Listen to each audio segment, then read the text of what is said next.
Mesdames, Mesdemoiselles et Messieurs, bonjour et bienvenue sur Contact Pro Live. C'est Germain Kaindo, toujours à la présentation. Aujourd'hui, nous sommes samedi. Nous avons vécu une semaine de haut et de bas, beaucoup d'actualités. Caméra est passé au plaidoyerie. Donc, il y a Kabound qui semble être réhabilité dans ses fonctions. On ne sait pas si hier, je n'ai pas encore de suite, si hier le 12, qu'on devrait choisir quelqu'un à sa place au Parlement. De l'autre côté, le prélat sur le choix de celui qui va diriger la CENI, donc il y a eu beaucoup de choses qui ont fait bouger donc l'actualité de notre pays, la République démocratique du Congo. Aujourd'hui, de quoi allons-nous parler?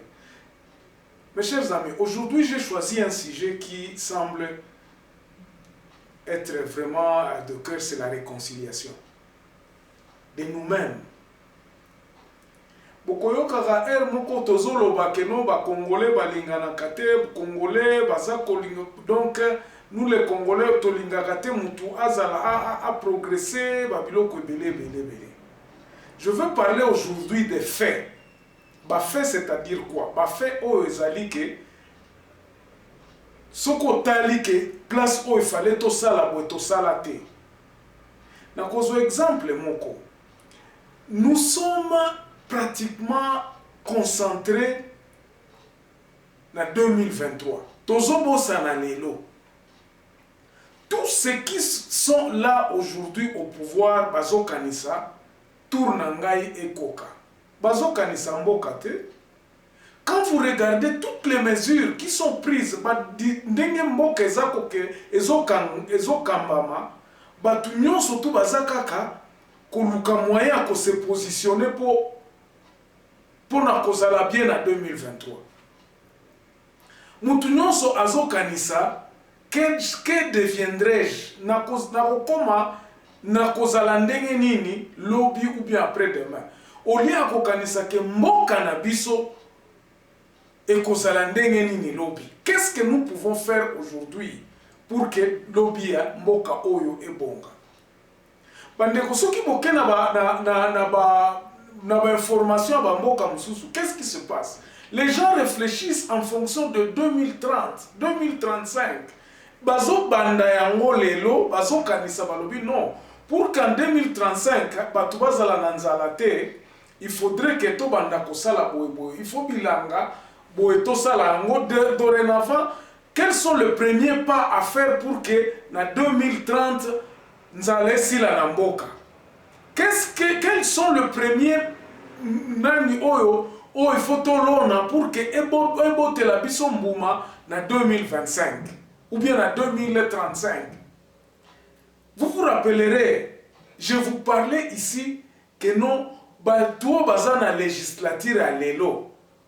Il faut banda kokanisa mboka na biso soki nini yango tokoki kosala pour que application ya biloko o to lona na 2025 ou 2033. C'est ainsi que eux na petitesse na bango na kati ya mintu na bango bazokanisa kaka ba élection.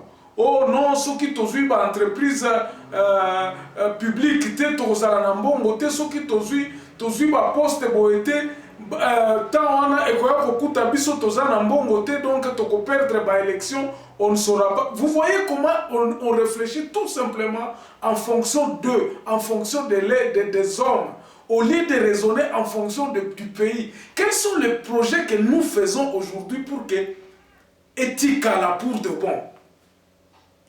Vous vous rappellerez, na tango ya likambo ya nani ya ba maison préfabriquée, j'avais parlé, j'ai dit que ba projet oyo bozokende kosomba ba maison préfabriquée, ça ne bénéficie qu'à un certain petit nombre de gens, qu'au lieu de tout banda kosala ba projet. Et j'avais donné l'exemple ya ba colonialiste tango batikaka banda ko ya Onel.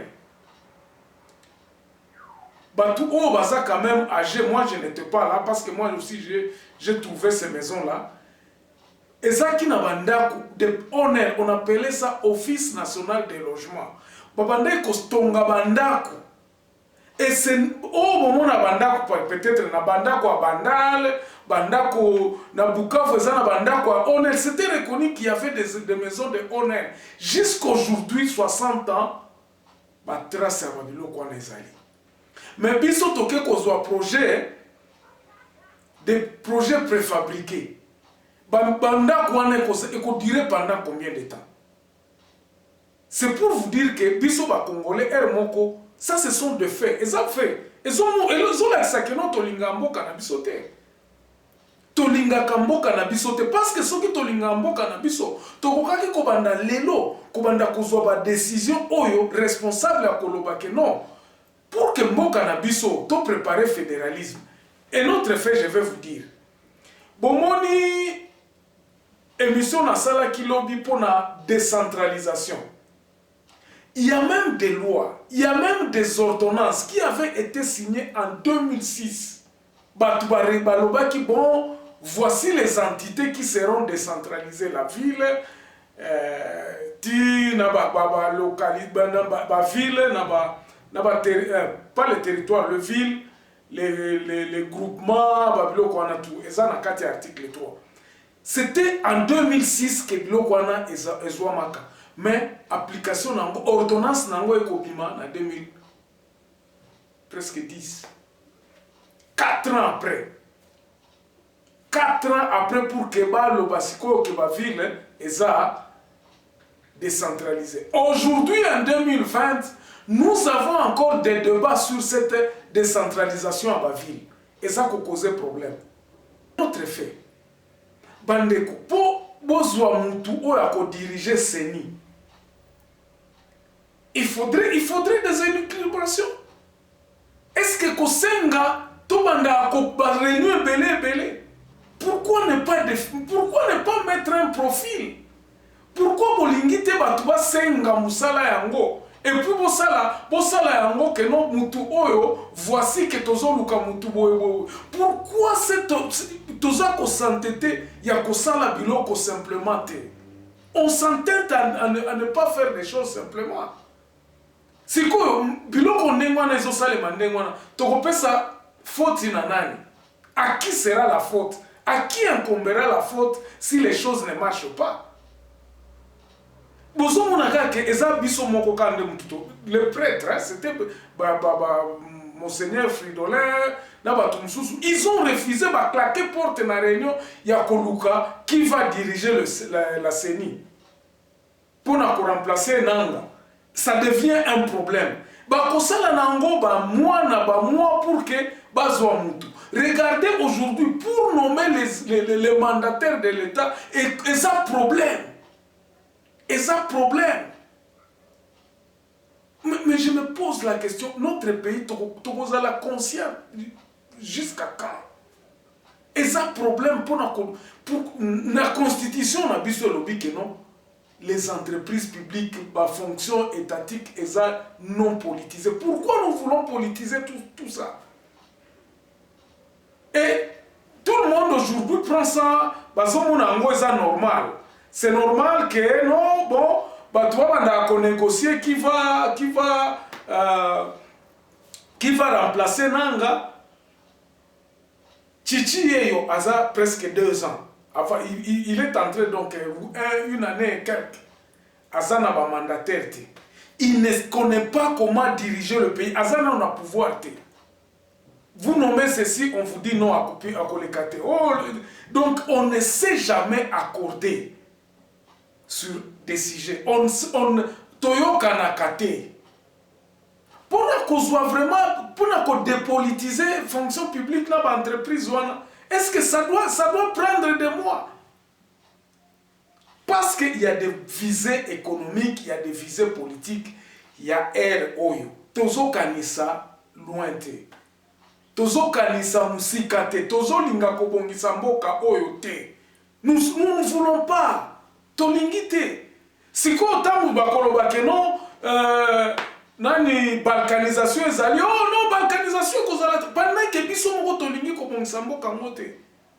Mboka oyo kobonga na ba discussion te. La démocratie c'est quand même quelque chose oyo batu nyonso ba majorité za ko agree ba ndimi ba loto sala likambwana to la majorité on est ko protéger minorité. On n'accepte pas. On n'accepte pas soki ngai te mutu muso ko sala te. Ba fait ona nyonso ezako la kisa bien que mboka oyo biso ba congolais tolingi kobongisa yango te. Mboka oyo kobongaka na ba discussion na biso te. Mboka oyo kobongaka jamais na ba mésentente na ba tozana na réconciliation te. Et moi je crois que bato baza na parlement, ils ont le devoir ya kotiaka ba biloko koloba que non, ba discussion ici la nanu. On ne peut pas commencer à faire toute une année pour nommer 15 ministres ou bien 15 mandataires à l'entreprise publique. Regardez maintenant ce qui se passe. Moutouaza, chef de division, directement boua comme IDG. Le pays, on ne sait pas.